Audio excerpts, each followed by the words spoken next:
Hey guys, how are you doing? Hope you are doing great and welcome back to another session of 504 absolutely essential words in English with us, Learn and Enjoy. Today we're gonna study lesson 14. سلام همگی، امیدوارم حالتون خوب باشه و به درس 14 از مجموعه درس های 504 واژه کاملا ضروری در انگلیسی با Learn and Enjoy با من سحر خوش اومدید. حتما درس امروز رو ببینید چون دیگه داریم میرسیم به نیمه های کتاب و امیدوارم که درس گذشته رو هم تمرین کرده باشید، کلمات رو مرور کرده باشید، هرچند که در درس جدید یه تعدادی از کلمات درس های قبل مجدداً تمرین و تکرار میشه در مثال ها. و اما اگر هنوز ما رو سابسکرایب نکردید حتما دکمه سابسکرایب رو بزنید و زنگوله کنارش رو هم بزنید تا از آخرین ویدیوهای ما به محض آپلود شدن مطلع بشید. So, let's get started.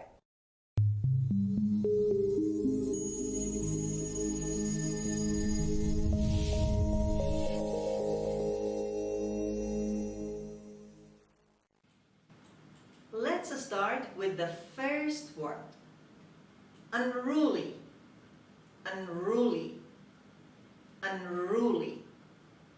The stress is on R on the second syllable. As you mean, rule means law. Unruly means hard to rule or control or lawless. خب rule که میدونید همه به معنی قانون و قاعده است. Unruly به معنی نافرمان، غیر قانونی، بی قانون و شرور هم میتونیم معنی کنیم. پس معنی های مختلف داره. هر چی که مربوط به بی قانونی و شرارت و اینجور چیزا بشه unruly میتونیم براش بگیم. Example A. Unruly behavior is prohibited at the pool. Unruly behavior is prohibited at the pool. خب prohibited رو که داشتیم قبلا به معنی ممنوع بودن، یعنی رفتار غیرقانونی در استخر ممنوع است. خیلی جمله ساده ای.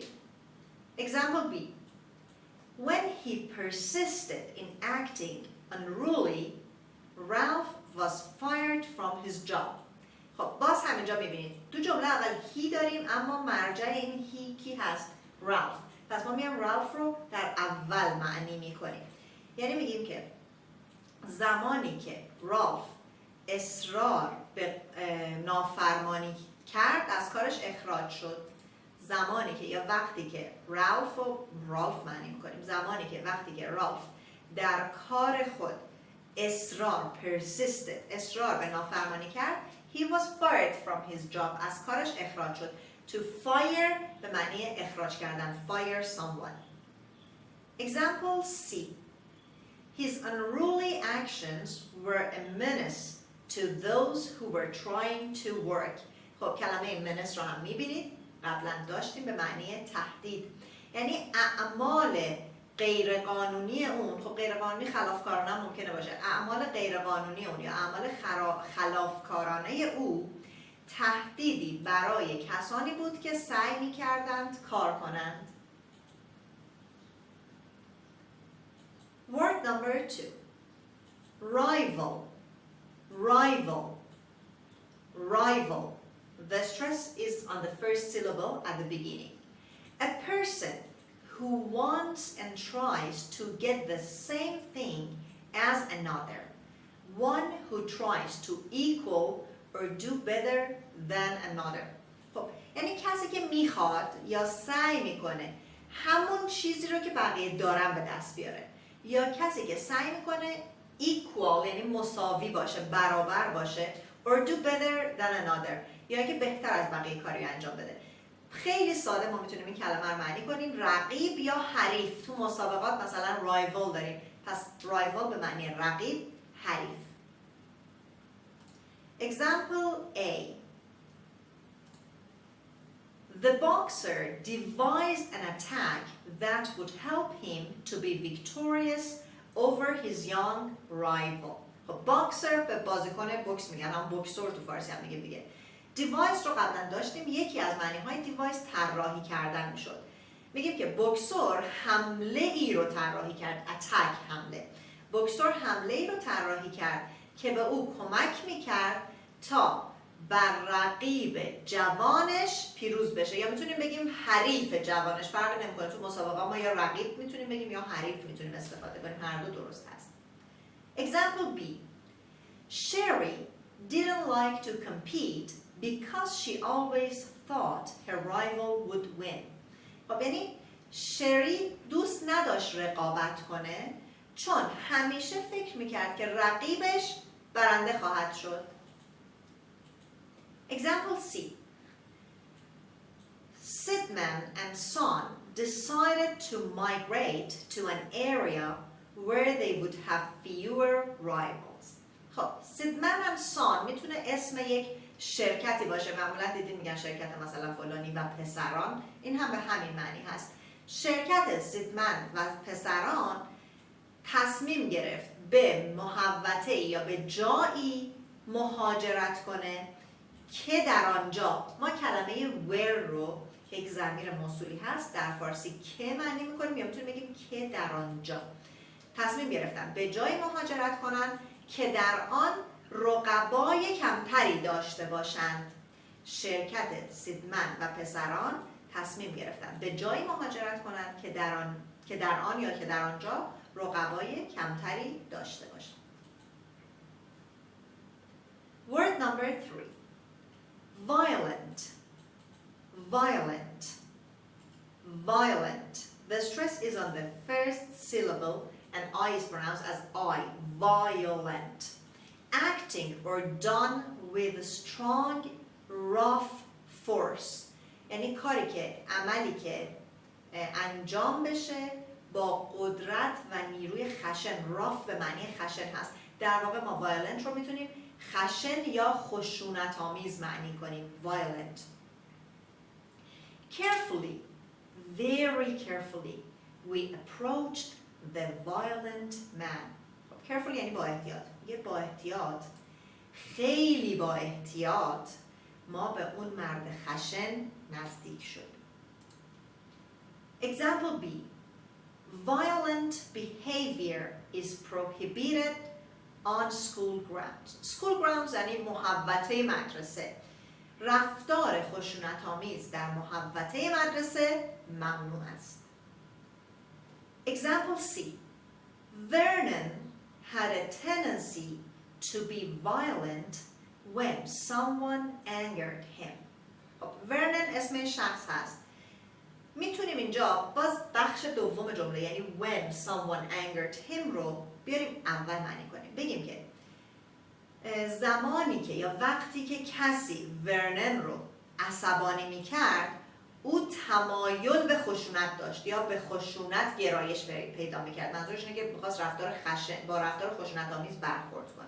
پس هر وقت کسی ورنن رو عصبانی میکرد او به خشونت گرایش پیدا میکرد یا به رفتار خشونت آمیز گرایش پیدا میکرد. خب این هم از کلمه سوم ما و مثالهاش. میریم سراغ word number 4.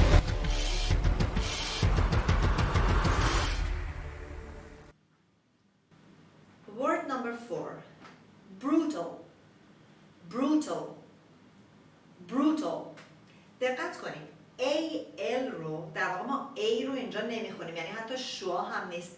در phonetic transcription دارید میبینید ت و ل کامل کنار هم هستن.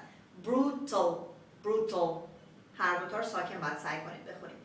Means coarse and savage. Like a brute. Cruel. coarse به معنی وحشی یا معنی خشن و وحشی. coarse and savage. savage هم میشه وحشی. like a brute. brute به معنی حیوان، جانور، مثل حیوان، مثل جونور. cruel یعنی بیرحم یا بیرحمانه. پس brutal معنی خشن و وحشی یا بیرحم یا مثل یک جانور، مثل حیوان. Example A.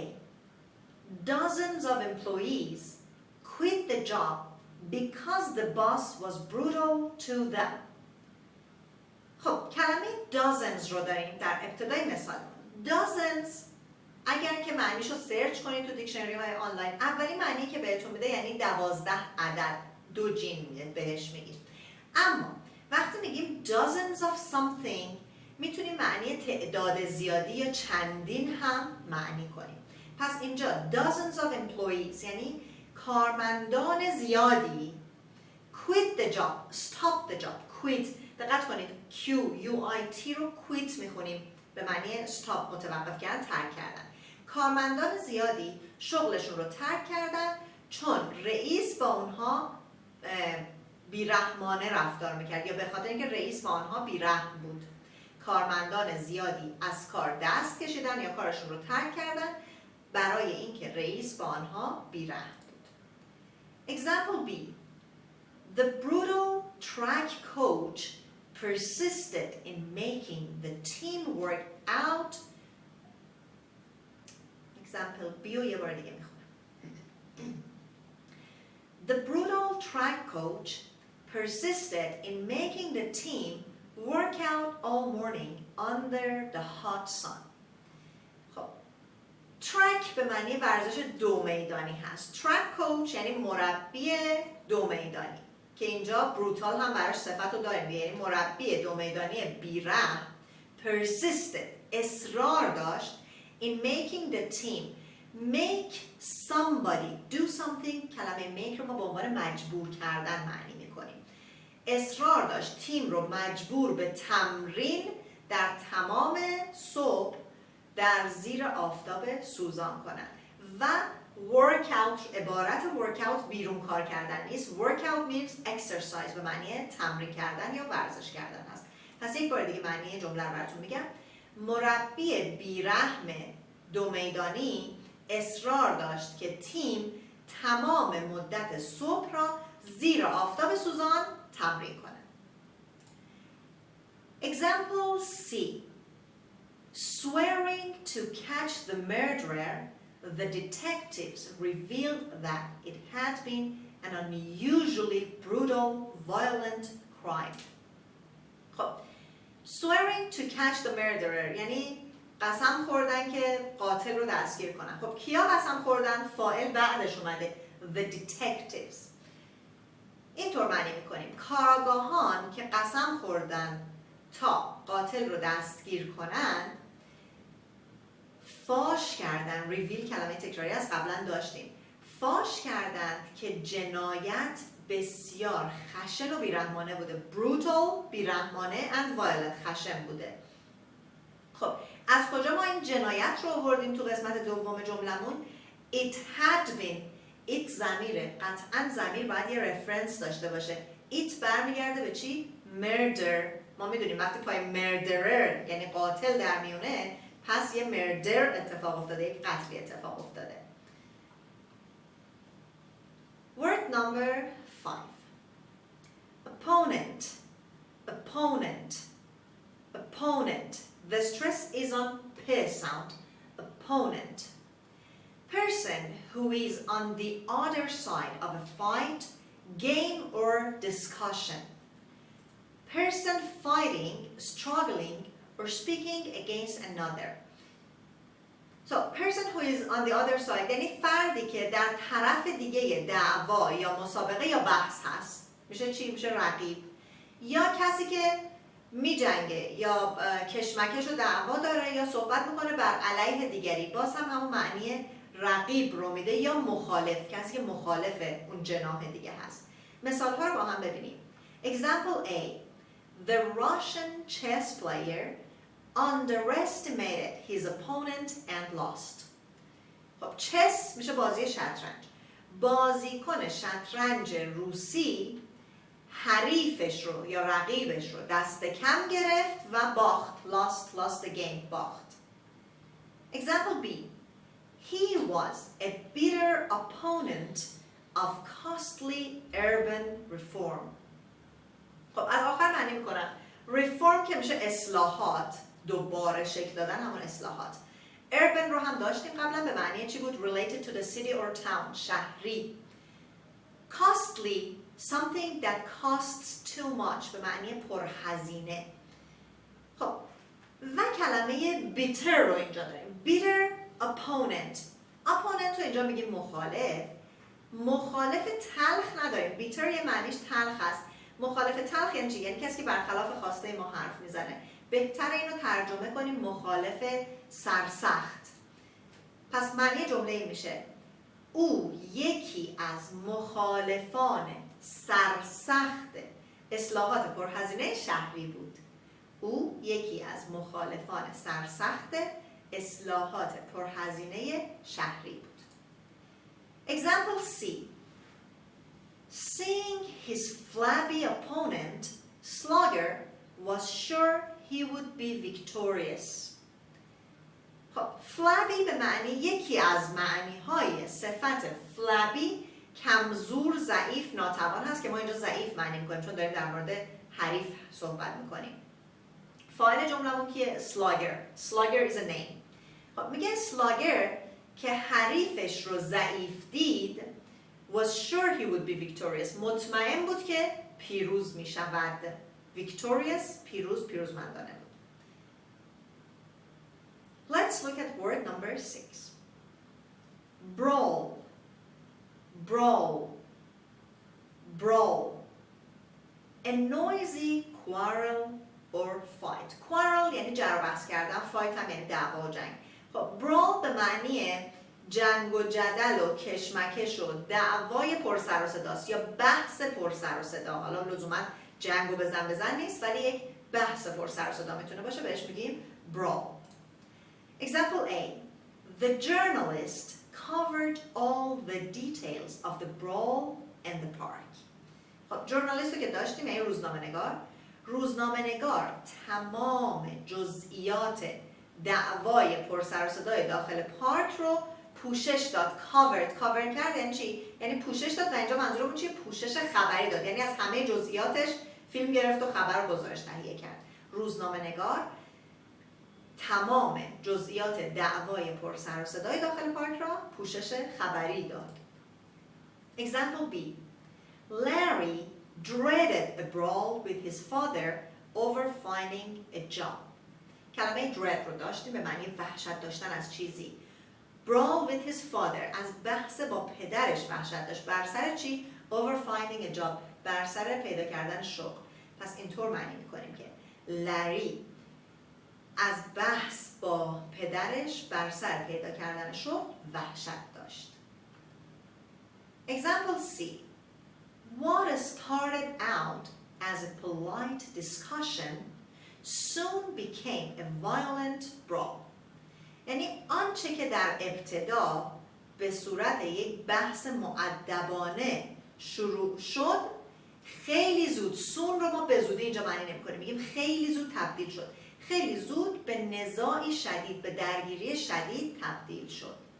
آنچه که به عنوان بحثی مؤدبانه آغاز شد خیلی زود به نزاعی شدید تبدیل شد. این هم از 3 تا مثال کلمه ششم و بریم با هم کلمه هفتم. Word number 7. Duplicate. Duplicate. Duplicate. An exact copy or make an exact copy of or repeat exactly. خب an exact copy یعنی کپی دقیق یه چیزی، نمونه دقیق، رونوشت دقیق یه چیزی.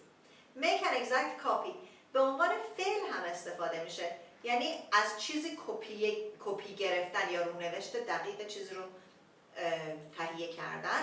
یا repeat exactly ما میتونیم یه کاری رو دوپلیکیت کنیم، یعنی دقیقاً همون کار رو تکرار کنیم. پس در نهایت معنی تکرار توی این کلمه دوپلیکیت هست. Example A. Elliot tried to deceive Mrs. Held by making a duplicate of my paper. یعنی الیوت اسم شخصه سعی کرد خانم هلد رو فریب بده با کپی کردن دقیق برگه من. پیپر رو میتونیم برگه معنی کنیم مثل برگه امتحانی، میتونیم هم مقاله معنی کنیم. الیوت سعی داشت تا با کپی کردن از روی مقاله من خانم هلد را فریب دهد. Example B. We duplicated the document so that everyone had a copy to study. یعنی ما از مدارک کپی گرفتیم تا همه everyone همه یک رونوشت یا یک نسخه برای بررسی یا برای مطالعه داشته باشند. ما مدارک رو کپی کردیم تا همه برای بررسی یا مطالعه یک رونوشت یا یک نسخه داشته باشن. تو فارسی هم البته الان کپی رو ما خیلی استفاده می‌کنیم، یک کپی از اون داشته باشن، همون رونوشت هست. Example C. The so-called expert did a mediocre job of duplicating the Van Gogh painting. So-called یعنی به اصطلاح he's a so-called artist. اون به اصطلاح هنرمنده. وقتی که میخوایم مسخره کنیم میتونیم از so-called استفاده کنیم. The so-called expert یعنی خب اینجا expert حالا شاید اگر آقا در نظرش بگیریم میتونیم بگیم که اون مرد به اصطلاح ماهر یا متخصص expert، مرد به اصطلاح ماهر did a mediocre job of duplicating یک کپی ساده و پیش پا افتاده. mediocre میشد متوسط دیگه، چیزی که خیلی خوب نیست. کپی ساده و پیش پا افتاده ای از نقاشی ون گوگ رو ارائه داد یا تهیه کرد یا کشید میتونیم بگیم. پس یک بار دیگه میگم اون به اصطلاح متخصص یا به اصطلاح ماهر کپی خیلی پیش پا افتاده و معمولی از نقاشی ون گوگ کشید یا ارائه کرد. Word number 8. Vicious. Vicious. Vicious. باز هم در این کلمه O-U-S داریم، مطابق معمول به شکل شعا و اس میخونیم. Vicious means evil. دقت کنید بچه ها، من evil نخوندم، E-V-I-L داریم ولی میخونیم evil. Evil. Wicked. Savage. خب کلمه vicious evil به معنی شیطانی و بدجنس و بد و شرور هست. wicked هم باز به معنی بدجنس و شرور و savage هم که وحشی میشه. پس در واقع vicious رو ما میتونیم پست، بدجنس، شرور، شیطانی، خبیث معنی کنیم. Example A. Lisa was unpopular because she was vicious to people she had just met. خب popular میشد محبوب، unpopular یعنی نامحبوب دیگه، یعنی کسی که محبوب نبود.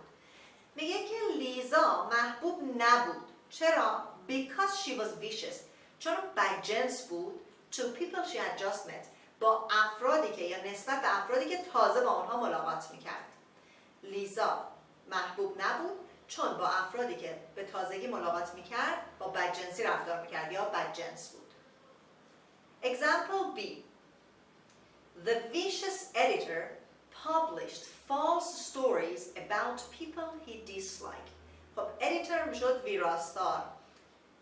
ویراستار بدجنس در مورد افرادی که دوست نداشت dislike people he disliked، در مورد افرادی که دوست نداشت یا افرادی که ازشون متنفر بود published false stories، اخبار دروغ چاپ میکرد، داستانهای دروغ چاپ میکرد. ویراستار بدجنس درباره افرادی که دوست نداشت داستانهای دروغ چاپ میکرد. Example C. Mr. Voss was reluctant to talk about the vicious pit bull. Mr. Voss was reluctant to talk about his vicious pit bull. یعنی آقای واس مایل نبود reluctant to be reluctant. آقای واس مایل نبود در مورد سگ پیتبول وحشیش صحبت کنه. اینجا پیتبول به نژاد سگ گفته میشه دیگه، پس ما متوجه میشیم که داریم در مورد سگ صحبت میکنیم. Word number 9. Whirling. Whirling. Whirling. همونطور که میبینید و قبلا هم خوندیم WH همون و تلفظ میشه. Whirling means turning, turning or swinging around and around or spinning. خب whirling یعنی در حال چرخیدن یا به دور خود چرخیدن، با سرعت چرخیدن. Example A. The space vessel was whirling around before it landed on Earth. vessel رو که داشتیم شد معنی سفینه میداد یا حالا هر چیز تو خالی، ظرف تو خالی. اینجا میگیم سفینه فضایی قبل از اینکه بر روی زمین on earth یعنی کره زمین معنی خاک هم میده. land کردن یعنی چی؟ فرود آمدن، نشستن. سفینه فضایی قبل از اینکه بر روی زمین فرود بیاد به دور خود میچرخید. It was whirling. Example B. As they tried to lift the bulky piano, the movers went whirling across the living room. خب فاعل جمله‌مون movers. The movers یعنی کی؟ People who help us when we want to move to a new house. افرادی که برای شرکت‌های باربری کار میکنن وقتی میخوایم خونمون رو جابجا کنیم، وسایلمون رو حمل و نقل میکنن. خب پس میتونیم اینجوری بگیم که کارگران شرکت باربری، کارگران اسباب کشی وقتی سعی داشتن پیانوی بزرگ، the bulky میشد خیلی بزرگ یا حجم، پیانوی بزرگ رو بلند کنن، در اطراف نشیمن به این طرف و اون طرف میرفتن. نمیتونیم بگیم نمیچرخیدن قطعا، چون پیانو سنگین بوده اینا به این ور و اون طرف این حالت رو داشتن. ولی خب ما اینجا کلمه whirling میتونیم استفاده کنیم. حواستون باشه اینجا دیگه منظور نیست که دور خودشون میچرخیدن. Example C.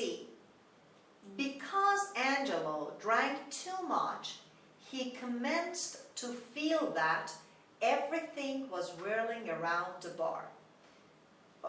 از اونجایی که یا برای اینکه چون آنجلو بیش از حد مشروب خورده بود، drank، ما فعل drink رو وقتی به تنهایی به کار میبریم برای نوشیدن مشروبات الکلی اینو استفاده میکنیم.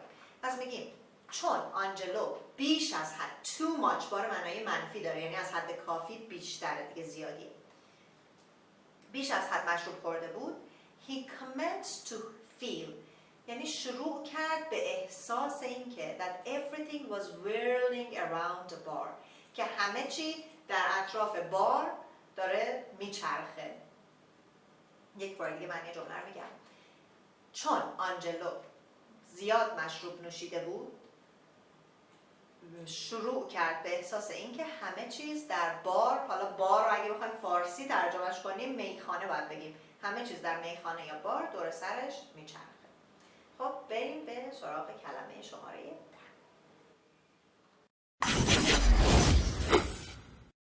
Word number 10.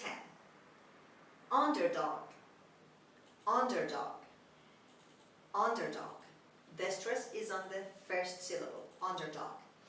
Person having the worst of any struggle. One who is expected to lose. خب person having the worst یعنی کسی که بدترین شرایط رو داره. Of any struggle کسی که بدترین شرایط رو در هر درگیری و کشمکشی داره. Or one who is expected to lose یا اون کسی که انتظار میره که ببازه یا شکست بخوره. در واقع underdog رو ما میتونیم خیلی راحت بازنده معنی کنیم. Example A. Minority groups complain about being the underdog in this century. خب century که میشد قرن قبلا داشتیم، minority هم داشتیم میشد اقلیت. گروه‌های اقلیت در این قرن شکایت دارند از اینکه تو سریخور هستن. complain یعنی شکایت داشتن نسبت به چیزی یا اعتراض داشتن به چیزی. و حالا اینجا underdog نگه بازنده هستن چون مسابقه که نمیدن، بهتر بگیم تو سریخور هستن، یعنی همیشه اونایی که اقلیتن بهشون در حقشون اجحاف میشه. پس یک بار دیگه میگم گروه‌های اقلیت از این شاکی هستند یا به این موضوع اعتراض دارند که در این قرن in this century تو سریخور هستند. Example B. I always feel sorry for the underdog in a street fight. Feel sorry یعنی دل سوختن، تأسف خوردن. من همیشه برای بازنده در دعوای خیابونی دلم میسوزه یا احساس تأسف میکنم. Example C. The Jets were identified as underdogs even though they had beaten the Steelers earlier in this season. خب ما اینجا دو تا اسم داریم، The Jets و The Steelers. هر دو تا اسم دو تا تیم بیسبالن، تیم جت ها و تیم استیلر ها. حالا من ترجمه میکنم دیگه، همون اسم تیم ها رو میگیم. بیت یعنی شکست دادن، had beaten یعنی شکست دادن. underdog هم گفتیم میشه بازنده. even though رو داریم، عبارت even though میتونیم با این حال یا اگرچه معنی کنیم، یا با وجود اینکه، با اینکه. خب این رو من میام اول ترجمه میکنم.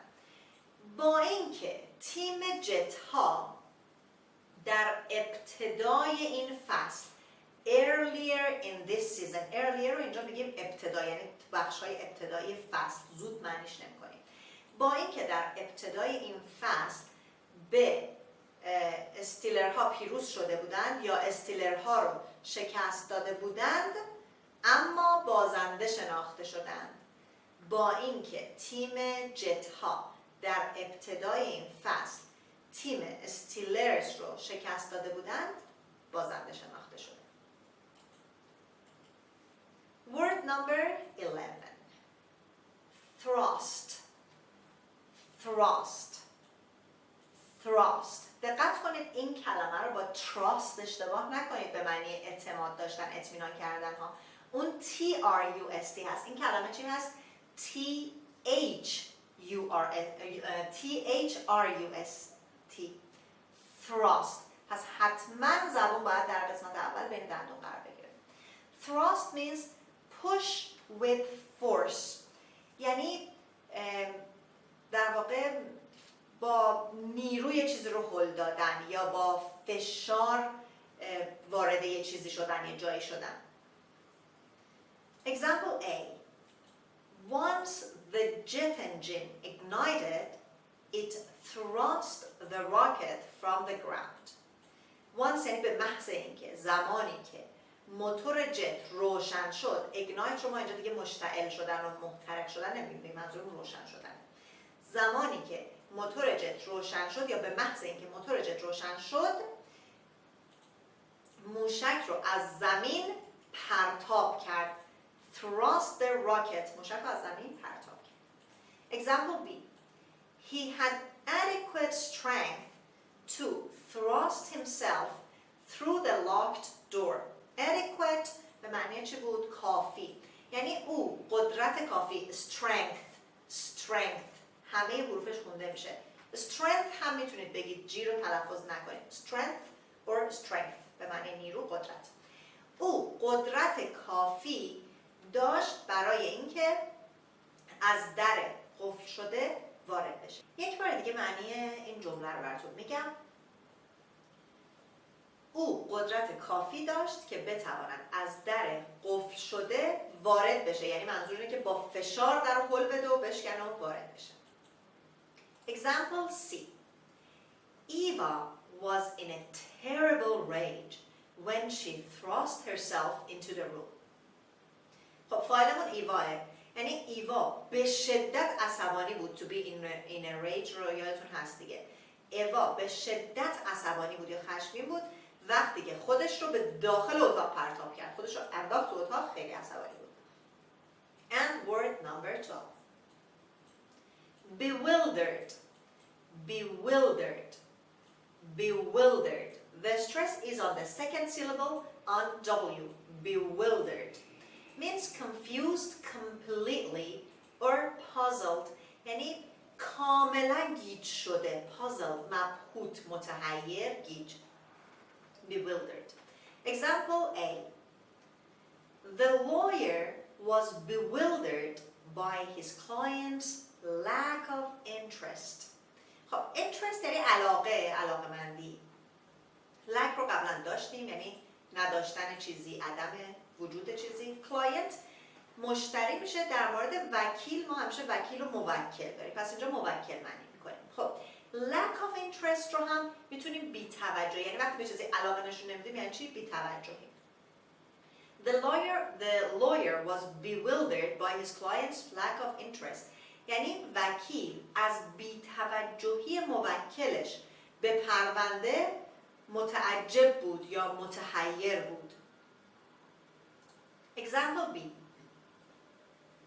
His partner's weird actions left Jack bewildered. خب his یعنی کی؟ his به جک برمیگرده. پس میگیم اعمال یا کارهای عجیب شریک جک اون رو متحیر کرد. left him یعنی اون رو اینجوری گذاشت، یعنی یه حالتی بهش دست داد و تو همون حالت هم موند که حالا ما اینطور میگیم او رو متحیر کرد. اعمال عجیب یا کارهای عجیب شریک جک او رو متحیر کرد. And the last example. Bewildered by the sudden hazy weather, he decided not to go to the beach. خب فاعلمون he هست، اول جمله معنی می‌کنیم. او که از مه‌آلود شدن ناگهانی هوا متعجب شده بود، مبهوت شده بود، تصمیم گرفت به ساحل نرود. این هم از 12 کلمه درس امروز. میریم در بخش بعد مثل همیشه reading words in use رو با هم بخونیم. The title of today's reading is Roller Derby. The most unruly game known to man or woman is the roller derby. Revived every so often on television, it has no rival for violent, brutal action. The game commences with two teams on roller skates circling a banked oval track. Then one or two skaters try to break out of the pack and lap the opponents. When the skaters leave the pack, the brawl begins. No sport can duplicate the vicious shrieking, pushing, elbowing, and fighting, all at high speed, while the skaters are whirling around the track. And women are just as much of a menace as the men. Often considered the underdog, the female skater can thrust a pointed fingernail into the face of a bewildered enemy. خب این هم متن امروزمون که در مورد دربی اسکیت بود. نمیدونم که این مسابقه رو دیدید یا نه، ولی دربی اسکیت یک نوع مسابقه اسکیت بسیار خشن هست که دور یک زمینی شبیه زمین دوچرخه سواری که کمی شیب داره میچرخن و با خشونت تمام و ضربه زدن به همدیگه و هل دادن هم سعی میکنن از رقبا پیشی بگیرن. متن امروز در این مورد بود و در قسمت آخر درس مطابق معمول تمرین داریم. لطفاً جملات رو با استفاده از کلمه‌های جدید این درس کامل کنید.